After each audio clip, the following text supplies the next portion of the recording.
बृहस्पति भगवान की कथा एवं आरती। तो एक बार बोलिए प्रेम से बृहस्पति भगवान की जय, लक्ष्मी माता की जय। कि प्राचीन समय की बात है, भारतवर्ष में एक राजा राज्य करता था। वह बड़ा प्रतापी और दानी था। वह नित्य गरीबों और ब्राह्मणों की सेवा सहायता करता था। वह प्रतिदिन मंदिर में भगवान दर्शन करने जाता था, लेकिन यह उसकी रानी को अच्छा न लगता। न वह व्रत करती और न ही किसी को एक पैसा दान में देती। राजा को भी ऐसा करने से मना किया करती। एक समय की बात है कि राजा शिकार खेलने वन को चले गए। घर पर रानी और दासी थी। उस समय गुरु बृहस्पति साधु का रूप धारण कर राजा के दरवाजे पर भिक्षा मांगने आए। साधु ने रानी से भिक्षा मांगी तो वह कहने लगी, हे साधु महाराज, मैं इस दान और पुण्य से तंग आ गई हूँ। आप कोई ऐसा उपाय बताए जिससे यह सारा धन नष्ट हो जाए और मैं आराम से रह सकूं। साधु रूपी बृहस्पति देव ने कहा, हे देवी, तुम बड़ी विचित्र हो। संतान और धन से भी कोई दुखी होता है। अगर तुम्हारे पास अधिक धन है तो इसे शुभ कार्यों में लगाओ, जिससे तुम्हारे दोनों लोक सुधरे। परंतु साधु की इन बातों से रानी खुश नहीं हुई। उसने कहा कि मुझे ऐसे धन की आवश्यकता नहीं जिसे मैं दान में दूं तथा जिसको संभालने में ही मेरा सारा समय नष्ट हो जाए। साधु ने कहा, यदि तुम्हारी ऐसी इच्छा है तो जैसे मैं तुम्हें बताता हूँ तुम वैसे ही करना। बृहस्पतिवार के दिन तुम घर को गोबर से लिपना, अपने केसे को पीली मिट्टी से धोना, केसे को धोते समय स्नान करना, राजा से हजामत बनाने को कहना, भोजन में मांस मदिरा खाना, कपड़ा धोबी के यहाँ धुलने डालना। इस प्रकार 7 बृहस्पतिवार करने से तुम्हारा समस्त धन नष्ट हो जाएगा। इतना कहकर साधु बने बृहस्पति देव अंतर ध्यान हो गए। साधु के कहे अनुसार करते हुए रानी को केवल 3 बृहस्पतिवार ही बीते थे कि उसकी समस्त धन संपत्ति नष्ट हो गई। भोजन के लिए परिवार तरसने लगा। एक दिन राजा रानी से बोला, हे रानी, तुम यहीं रहो, मैं दूसरे देश को जाता हूँ, क्योंकि यहाँ पर मुझे सभी जानते हैं, इसीलिए मैं कोई छोटा कार्य नहीं कर सकता। ऐसा कहकर राजा परदेश चला गया। वहाँ वह जंगल से लकड़ियाँ काट कर लाता और शहर में बेचता। इस तरह वह अपना जीवन व्यतीत करने लगा। इधर राजा के बिना रानी और दासी दुखी रहने लगी। एक समय जब रानी और दासियों को 7 दिन बिना भोजन के रहना पड़ा तो रानी ने अपनी दासी से कहा, हे दासी, पास ही के नगर में मेरी बहन रहती है, वह बड़ी धनवान है, तू उसके पास जा और कुछ ले आ ताकि थोड़ा बहुत गुजर बसर हो जाए। दासी रानी की बहन के पास गई। उस दिन बृहस्पतिवार था। रानी की बहन उस समय बृहस्पतिवार की कथा सुन रही थी। दासी ने रानी की बहन को अपनी रानी का संदेश दिया, लेकिन रानी की बहन ने कोई उत्तर नहीं दिया। जब दासी को रानी की बहन से कोई उत्तर नहीं मिला तो वह बहुत दुखी हुई। उसे क्रोध भी आया। दासी ने वापस आकर रानी को सारी बात बता दी। सुनकर रानी ने अपने भाग्य को कोसा। उधर रानी की बहन ने सोचा कि मेरी बहन की दासी आई थी, परंतु मैं उससे नहीं बोली, इससे वह बहुत दुखी हुई होगी। कथा सुनकर और पूजन समाप्त कर वह अपनी बहन के घर गई और कहने लगी, हे बहन, मैं बृहस्पतिवार का व्रत कर रही थी, तुम्हारी दासी गई, परंतु जब तक कथा होती है तब तक न उठते हैं और न ही बोलते हैं, इसीलिए मैं नहीं बोली। कहो दासी क्यों गई थी? रानी बोली, बहन, हमारे घर अनाज नहीं था। ऐसा कहते कहते रानी की आंखें भर आई। उसने दासियों समेत भूखा रहने की बात भी अपनी बहन को बता दी। रानी की बहन बोली, बहन देखो, बृहस्पति देव भगवान सबकी मनोकामना पूर्ण करते हैं। देखो शायद तुम्हारे घर में अनाज रखा हो। यह सुनकर दासी घर के अंदर गई तो वहाँ उसे एक घड़ा अनाज का भरा मिल गया। उसे बड़ी हैरानी हुई क्योंकि उसे एक बर्तन देख लिया था। उसने बाहर आकर रानी को बताया। दासी रानी से कहने लगी, हे रानी, जब हमको भोजन नहीं मिलता तो हम व्रत ही तो करते थे, इसीलिए क्यों न इनसे व्रत और कथा की विधि पूछ ली जाए, हम भी व्रत किया करेंगे। दासी के कहने पर रानी ने अपनी बहन से बृहस्पतिवार व्रत के बारे में पूछा। उसकी बहन ने बताया, बृहस्पतिवार के व्रत में चने की दाल और मुनक्का से विष्णु भगवान का केले की जड़ में पूजन करे तथा दीपक जलाए, पीला भोजन करे तथा कथा सुने। इससे गुरु भगवान प्रसन्न होते हैं, मनोकामना पूर्ण करते हैं। व्रत और पूजन की विधि बताकर रानी की बहन अपने घर लौट आई। रानी और दासी दोनों में निश्चय किया कि बृहस्पति देव भगवान का पूजन जरूर करेंगे। 7 रोज बाद जब बृहस्पतिवार आया तो उन्होंने व्रत रखा। घुड़सार में जाकर चना और गुड़ बिन लाई तथा उसकी दाल से केले की जड़ तथा विष्णु भगवान का पूजन किया। अब पीला भोजन कहाँ से लाए? दोनों बड़ी दुखी हुई, परंतु उन्होंने व्रत किया था, इसीलिए बृहस्पति देव भगवान प्रसन्न थे।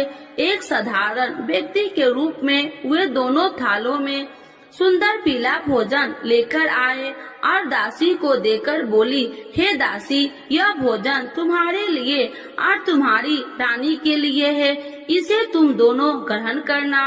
दासी भोजन पाकर बहुत प्रसन्न हुई। उसने रानी को सारी बात बताई। उसके बाद से वे प्रत्येक बृहस्पतिवार को गुरु भगवान का व्रत और पूजन करने लगी।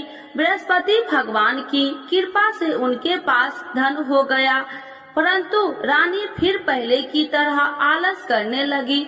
तब दासी बोली, देखो रानी, तुम पहले भी इसी प्रकार आलस करती थी, तुम्हें धन रखने में कष्ट होता था, इस कारण सभी धन नष्ट हो गया। अब गुरु भगवान की कृपा से धन मिला है तो फिर तुम्हें आलस होता है। बड़ी मुसीबतों के बाद हमने ये धन पाया है, इसीलिए हमें दान पुण्य करना चाहिए।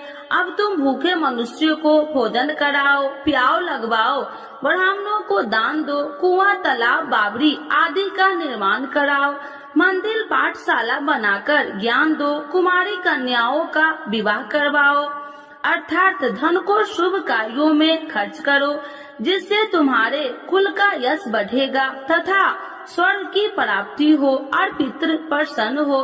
दासी की बात मानकर रानी शुभ कर्म में करने लगी, उसका यश फैलने लगा। एक दिन रानी और दासी आपस में विचार करने लगी कि जाने राजा किस दशा में होंगे, उनकी कोई खोज खबर भी नहीं है। उन्होंने श्रद्धा पूर्वक गुरु बृहस्पतिवार भगवान से प्रार्थना की, राजा जहाँ कहीं भी हो शीघ्र वापस आ जाए। उधर राजा परदेश में बहुत दुखी रहने लगा। वह प्रतिदिन जंगल से लकड़ियाँ बीन कर लाता और उसे शहर में बेचकर अपने दुखी जीवन को बड़ी कठिनता से व्यतीत करता। एक दिन दुखी हो अपनी पुरानी बातों को याद करके वह रोने लगा और उदास हो गया। उसी समय राजा के पास बृहस्पति देव साधु के भेष में आकर बोले, हे लकड़हारे, तुम इस सुनसान जंगल में किस चिंता में बैठे हो, मुझे बतलाओ। यह सुन राजा के नेत्रों में जल भर गया और साधु की वंदना कर राजा ने अपनी संपूर्ण कहानी सुना दी। महात्मा दयालु होते हैं। वे राजा से बोले, हे राजा, तुम्हारी पत्नी ने बृहस्पति देव के प्रति अपराध किया था, जिसके कारण तुम्हारी यह दशा हुई। अब तुम चिंता मत करो, भगवान तुम्हें पहले से अधिक धन देंगे। देखो, तुम्हारी पत्नी ने बृहस्पतिवार का व्रत प्रारंभ कर दिया है। अब तुम भी बृहस्पतिवार का व्रत करके चने की दाल व गुड़ जल के लोटे में डालकर केले का पूजन करो, फिर कथा कहो या सुनो। भगवान तुम्हारी सब मनोकामनाओं को पूर्ण करेंगे। साधु की बात सुनकर राजा बोले, हे प्रभु, लकड़ी बेचकर तो इतना पैसा भई नहीं बचता जिससे भोजन के उपरांत कुछ बचा सकूं। मैंने रात्रि में अपनी रानी को व्याकुल देखा है। मेरे पास कोई साधन नहीं जिससे उसका समाचार जान सकूं। फिर मैं कौन सी कहानी कहूँ, यह भी मुझको मालूम नहीं। साधु ने कहा, हे राजा, मन में बृहस्पति भगवान के पूजन व्रत का निश्चय करो, वे स्वयं तुम्हारे लिए कोई राह बना देंगे। बृहस्पतिवार के दिन तुम रोजाना की तरह लकड़ियाँ लेकर शहर में जाना। तुम्हें रोज से 2 गुना धन मिलेगा, जिससे तुम भली भांति भोजन कर लोगे तथा बृहस्पति देव की पूजा का सामान भी आ जाएगा। धीरे धीरे समय व्यतीत होने पर फिर बृहस्पतिवार का दिन आया। राजा जंगल से लकड़ियाँ काटकर शहर में बेचने लगा। उसे उस दिन और 2 दिनों से अधिक धन मिला। राजा ने चना गुड़ आदि लाकर बृहस्पतिवार का व्रत किया। उस दिन से उसके सभी कलेश दूर हुए। परंतु जब अगले गुरुवार का दिन आया तो वह बृहस्पतिवार का व्रत करना भूल गया। इस कारण बृहस्पति भगवान नाराज हो गए। उस दिन उस नगर के राजा ने विशाल यज्ञ का आयोजन किया था तथा अपने समस्त राज्यों में घोषणा करवा दी कि सभी मेरे यहाँ भोजन करने आवे, किसी के घर चूल्हा न जले। इस आज्ञा को जो न मानेगा उसको फांसी दे दी जाएगी। राजा की आज्ञा अनुसार राज्य के सभी वासी राजा के भोजन में सम्मिलित हुए, लेकिन लकड़हारा कुछ देर से पहुंचा, इसीलिए राजा को उसको अपने साथ महल में ले गए। जब राजा लकड़हारे को भोजन करा रहे थे तो रानी की दृष्टि उस खूंटी पर पड़ी जिस पर उसका हार लटका हुआ था। उसे हार खूंटी पर लटका दिखाई नहीं दिया। रानी को निश्चय हो गया कि मेरा हार इस लकड़हारे ने चुरा लिया है। उसी समय सैनिक बुलाकर उसको जेल में डलवा दिया। लकड़हारा जेल में विचार करने लगा कि जाने कौन से पूर्व जन्म के कर्म से मुझे यह दुख प्राप्त हुआ है। और जंगल में मिले साधु को याद करने लगा। तत्काल बृहस्पति देव साधु के रूप में प्रकट हो गए और कहने लगे, अरे मूर्ख, तूने बृहस्पति देवता की कथा नहीं की, इसी कारण तुझे यह दुख प्राप्त हुआ है। अब चिंता मत कर, बृहस्पतिवार के दिन जेल खाने के दरवाजे पर तुझे 4 पैसे पड़े मिलेंगे। उनसे तू बृहस्पतिवार की पूजा करना तो तेरे सभी कष्ट दूर हो जाएंगे। अगले बृहस्पतिवार उसे जेल के द्वार पर 4 पैसा मिले। राजा के पूजा का सामान मंगवाकर कथा कही और प्रसाद बांटा। उसी रात्रि में बृहस्पति देव ने उस नगर के राजा को स्वप्न में कहा, हे राजा, तूने जिस जेल में बंद किया है उसे कल छोड़ देना, वह निर्दोष है। राजा प्रातः काल उठा और खूंटी पर हार टंगा देकर लकड़हारे को बुलाकर क्षमा मांगी तथा राजा के योग्य सुंदर वस्त्र आभूषण भेंट कर उसे विदा किया। गुरुदेव की आज्ञा अनुसार राजा अपने नगर को चल दिया। राजा जब नगर के निकट पहुंचा तो उसे बड़ा ही आश्चर्य हुआ। नगर में पहले से अधिक बाग, तालाब और कुएं तथा बहुत सी धर्मशालाएं, मंदिर आदि बने हुए थे। राजा ने पूछा कि यह किसका बाग और धर्मशाला है। तब नगर के सब लोग कहने लगे कि यह सब रानी और दासी द्वारा बनवाए गए हैं। राजा को आश्चर्य हुआ और गुस्सा भी आया कि उसकी अनुपस्थिति में रानी के पास धन कहां से आया होगा। जब रानी ने यह खबर सुनी कि राजा आ रहे हैं तो उसने अपनी दासी से कहा, हे दासी, देख राजा हमको कितनी बुरी हालत में छोड़ के गए थे, वह हमारी ऐसी हालत देखकर लौट न जाए, इसीलिए तू दरवाजे पर खड़ी हो जा। रानी की आज्ञा अनुसार दासी दरवाजे पर खड़ी हो गई और जब राजा आए तो उन्हें अपने साथ महल में लिवा आई। तब राजा ने क्रोध करके अपनी तलवार निकाली और पूछने लगी, बताओ यह धन तुम्हें कैसे प्राप्त हुआ। तब रानी ने सारी कथा कह सुनाई। राजा ने निश्चय किया कि मैं रोजाना दिन में 3 बार कहानी कहा करूँगा और रोज व्रत किया करूँगा। अब हर समय राजा के दुपट्टे में चने की दाल बंधी रहती तथा दिन में 3 बार कथा कहता। एक रोज राजा ने विचार किया कि चलो अपनी बहन के यहाँ हो आऊं। इस तरह का निश्चय कर राजा घोड़े पर सवार हो अपनी बहन के यहाँ चल दिया। मार्ग में उसने देखा कि कुछ आदमी एक मुर्दे को लिए जा रहे हैं। उन्हें रोककर राजा कहने लगा, अरे भाइयों, मेरी बृहस्पतिवार की कथा सुन लो। वे बोले, लो हमारा तो आदमी मर गया है, इसको अपनी कथा की पड़ी है। परंतु कुछ आदमी बोले, अच्छा कहो, हम तुम्हारी कथा भी सुनेंगे। राजा ने दाल निकाली और कथा कहनी शुरू कर दी। जब कथा आदि हुई तो मुर्दा हिलने लगा और जब कथा समाप्त हुई तो राम राम कह के वह मुर्दा खड़ा हो गया। राजा आगे बढ़ा, उसे चलते चलते शाम हो गई। आगे मार्ग में उसे एक किसान खेत में हल चलाता मिला। राजा ने उसे कथा सुनने का आग्रह किया, लेकिन वह नहीं माना। राजा आगे चल पड़ा। राजा के हटते ही बैल पछाड़ खाकर गिर गए तथा किसान के पेट में बहुत जोर से दर्द होने लगी। उसी समय किसान की माँ रोटी लेकर आई। उसने जब देखा तो अपने पुत्र से सब हाल पूछा। बेटे ने सभी हाल बता दिया। बुढ़िया दौड़ी दौड़ी उस घुड़सवार के पास पहुँची और उसने बोली, मैं तेरी कथा सुनूंगी, तू अपनी कथा मेरे खेत पर ही चलकर कहना।